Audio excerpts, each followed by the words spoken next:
Okay, so now we're going to do chapter 13 for the final exam review. And on this one, we have conversion. So I'm going to go ahead and go to a regular sheet of paper. So number 1A says 850 millimeters per second. I want to convert it to meters per second. So meters would go on the top and millimeters on the bottom. So here I would divide by 1,000 because there's 1,000 millimeters in a meter. And then I want to convert from seconds to minutes. So notice seconds is in the denominator. So seconds would be on the numerator now, and minutes would go in the denominator, and there are 60 seconds in 1 minute. So now seconds cancels with seconds, millimeters cancels with millimeters, and I would have meters in my numerator and minutes in my denominator, and that's what I'm looking for. So now I just have to do the numbers. So 850 is in the numerator, and 60 is in the numerator, and then I'm going to divide by 1,000 because it's in the denominator. And so my answer comes out to be 51. So this would be 51. Okay? Part B says 4,000 feet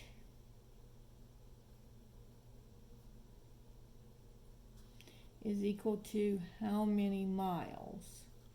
All right, so feet would go on top.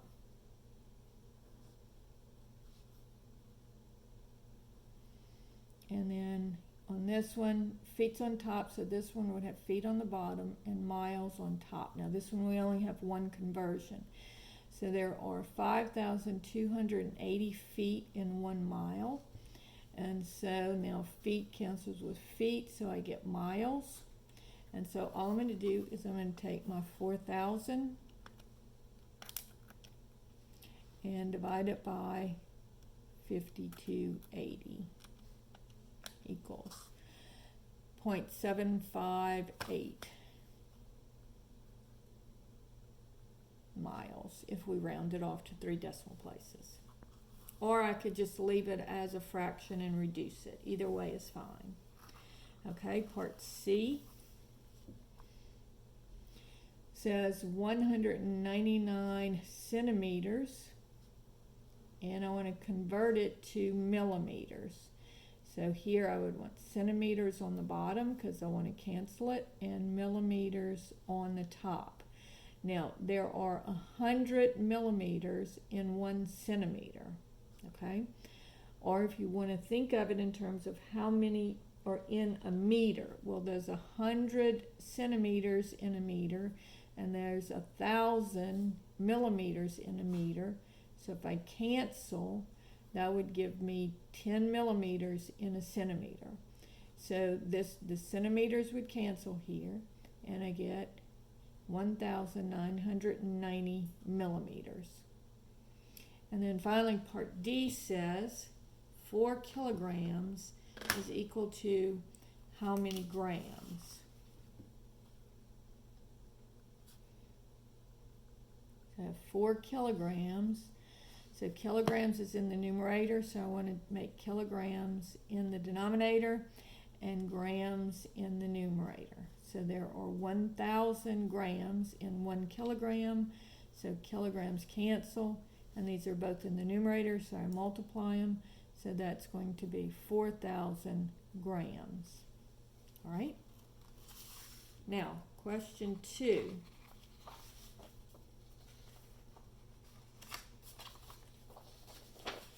Is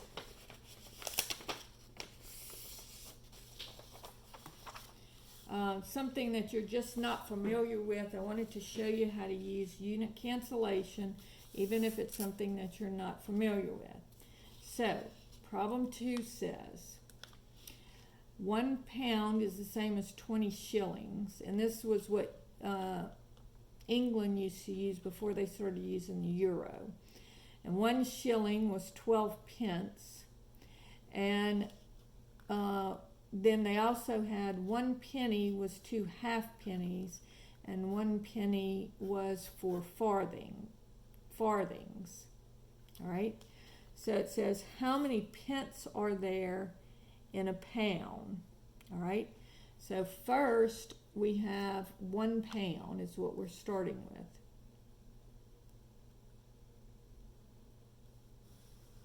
So on here, I'm going to want pounds in the denominator.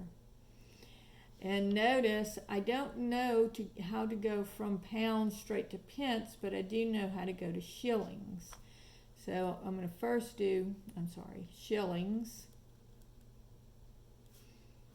And notice that there are 20 shillings in 1 pound. So now I'm to shillings. So now I want to convert from shillings to pence. So again, shillings in the numerator now, so I want shillings in the denominator and pence in the numerator. And there are 12 pence in 1 shilling, all right? And so now shillings cancels with shillings, and so now I have pence, and that's what I'm looking for. So on this one, I'm going to do both the 20 and the 12, and I can do this in my head. So this would be 240 pence. Because notice that they're both in the numerator, so you just multiply them. And then it says, how many, okay, so they didn't give us enough information here. How many halfpennies in a pound? So I'm assuming that a penny and a pence are the same, but I don't really know. But if it is, then we can go. I'm not really familiar with this. I've never been to England before. Or actually, I flew through there. All right, so we have 1 pound.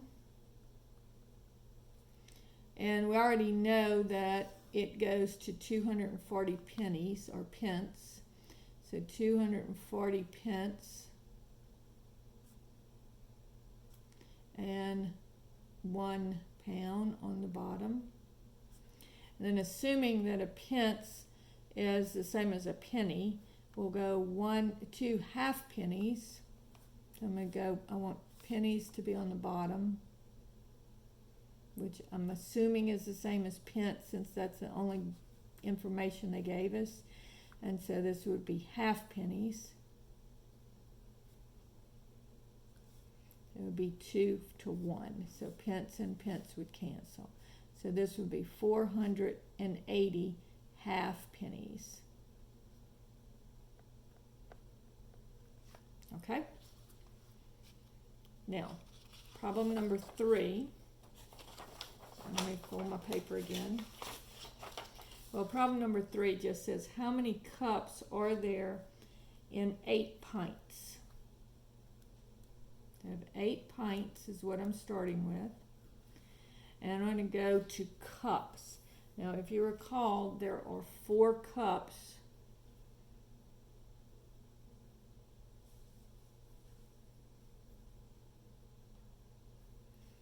in a pint. 4 cups or 2 cups?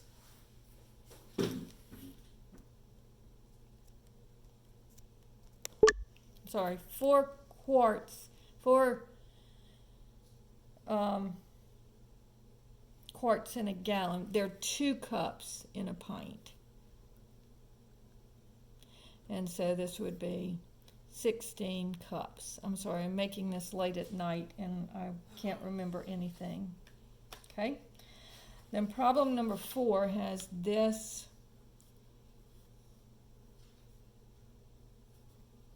figure. It's a parallelogram. The height is 5.4. Down here is 12.1, and this is 7.7. Now, they don't give us any units, but you still need to do the units, and it wants to know the perimeter and the area. So the perimeter is going around the outside of the object. And so remember, the opposite sides of a parallelogram are equal. So this will be 12.1 and this will be 7.7. So I'll have 12.1, and that's twice, times 2. And then I'll have 7.7, and that would be times 2 as well. And so that would give me 12.1 times 2 plus 7.7 times 2 equals 39.6 units. I don't know what units, they didn't say what the units were, but it's in units. Then the area, notice that I did not use the 5.4 in my perimeter because it's in the middle of the triangle, all right? So you don't use the 5.4 in the perimeter, but you do use it in the area.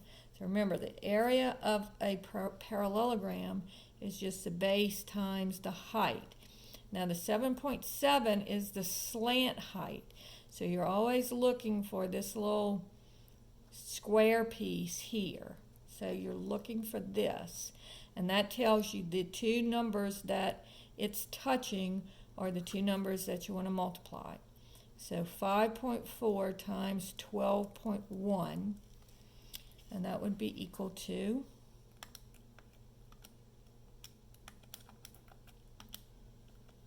65.34, and that would be square units.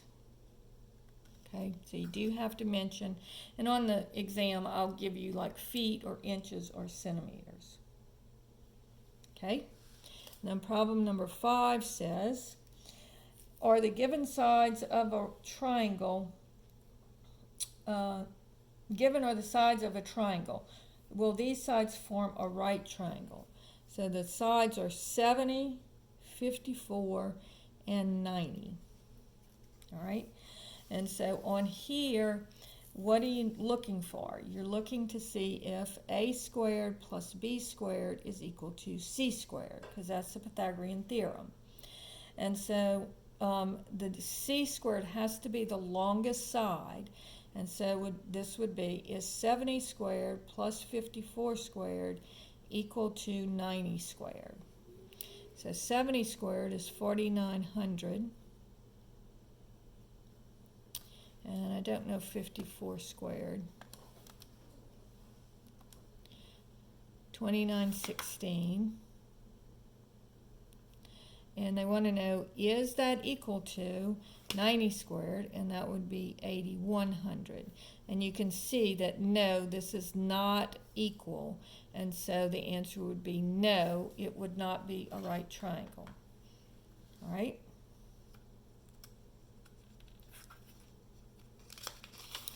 All right, problem number 6 says,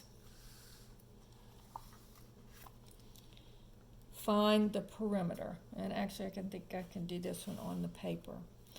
And the area of the figure. Now, let's figure out, first of all, what these sides that don't have a number on them, what these lengths are. All right, so this is, if I look just at my horizontal lines, this is 1 meter. And this one is 5 meters. So what would I need to add to that 1 meter to make it 5 meters? So I just subtract 5 minus 1 gives me 4. So this other horizontal line would be 4 meters. So now let's look at our vertical lines. So on this side I have 6 meters, and then over here I know this is 4 meters, and then I have another little line right here. So I don't know what that is yet. So what adds with 4 meters to give me 6 meters? Well, 6 minus 4 is 2. So this would be 2 meters. All right. So the perimeter is just going around the object. And so it would be 6 plus 5 plus 2 plus 4 plus 4 plus 1, and that goes all the way around the object. And notice that these two add up to give me 6, and these two add up to give me 5, so it's really 6 plus 6 plus 5 plus 5. And so it's 22. And if I just add it, this was 11, 13, 17, 21, 22. So this would be 22 meters. The area, I have to either split it here or split it here. I'll go ahead and split it across like this. So notice that this one is 1 meter across, and it's not 6 meters because it ends here. So it's 1 meter by 4 meters. And so that would be 4 meters, square meters. And then this one is 5 across and 2 high. So this would be 5 times 2. So that would be 10 square meters. And so altogether I have 14 square meters. All right. Now let's look at problem number 7 on a separate sheet of paper. This is number 7. And it says we have a triangular prism. And we know that the height of the triangle is 12. The base of the triangle is 18. The height of the prism is 42. And the slant height of the triangle is 15. All right? So, finding the surface area. Okay? If you remember, the lateral surface area is equal to the perimeter times the height of the prism. Because remember, if you take this and you spread it out, it becomes just this plain sheet. And this is the perimeter of the triangle. All right, so the perimeter of the triangle, this would be 15, this would be 15, this would be 18. So it would be 15 plus 15 plus 18. And then that would be times 42. So that would be my lateral surface area. So 15 plus 15 plus 18, this is 30, so this would be 48 times 42 would give me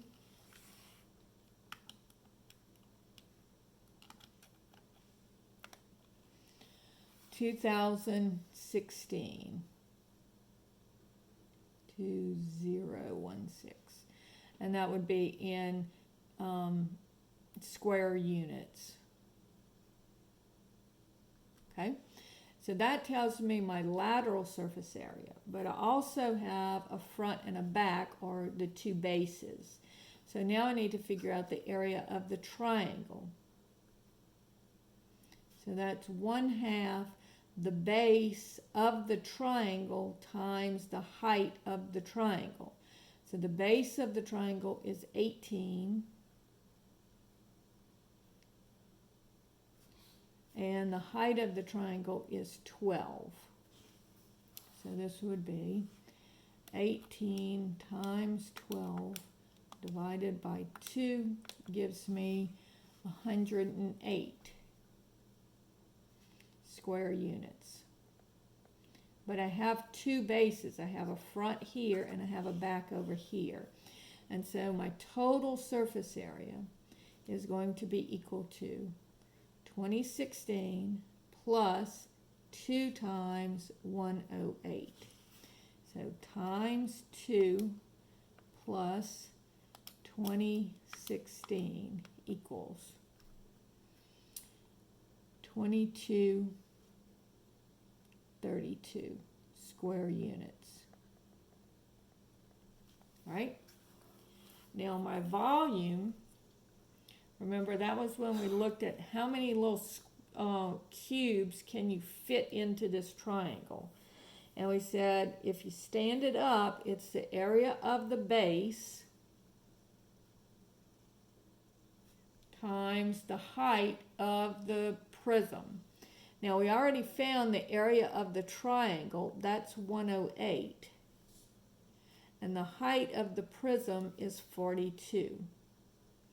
So you'd have 42 little levels that are 108 on each one going up. And so this would be 108 times 42 would equal 4536. And this would be in cubic units, because we are seeing how many little cubes fit into it. And then finally, problem number 8 says, find the volume of a coffee can whose radius is 7 centimeters and whose height is 16 centimeters. So this one is very similar to this one. We're just finding the volume here. So the volume is the area of the base times the height. So this is a coffee can, and so it's circular, and so we have a cylinder here. So the base is a circle. So the formula for the circle is pi r squared, and then I'll multiply it times the height. So this would be pi times 7 squared times 16. Now you can leave your answer in terms of pi on these. I'm fine with that. And so this would be 7 squared times 16 equals 784 pi. And that would be in, again, we're looking at a volume, so how many little cubes fit in there? So it would be either cubic centimeters, or you could say centimeters cubed. Now, if you want to multiply the pi in, you can. And so then you'll get a final answer of 2,463 approximately cubic centimeters. All right, so that ends chapter number 13.